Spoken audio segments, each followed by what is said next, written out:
Pandian cook गोटे सुंदर chapter Pandian बाबू एते क्षमता पाइले कोठु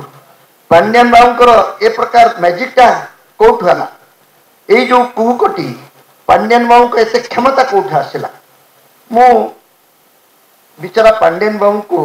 एते आदौ दोष देवाकू चाहिए नहीं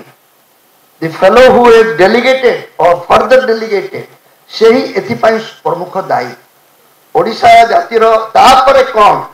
जेते दिन पर्यंत ओडिशार ये जो राजनैतिक अघटन घटिला ए विषय को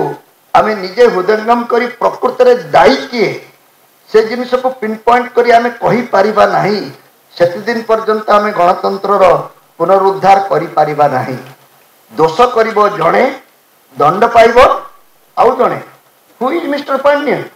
से अन्य सचिव मानक भरी आउ जणे सचिव मात्र किंतु तांकु जे एभली क्षमतार अधिकारी करिथिला एवं एभली क्षमतार अधिकारी हेबा परे जो माने ताकू ग्रहण करी केतदास साजिथिले जो माने तांकु भगवानकर द्वितीय अवतार बोली भाबुथिले सेमाने काहे कि वर्तमान पदर पछरे लुचुचंती।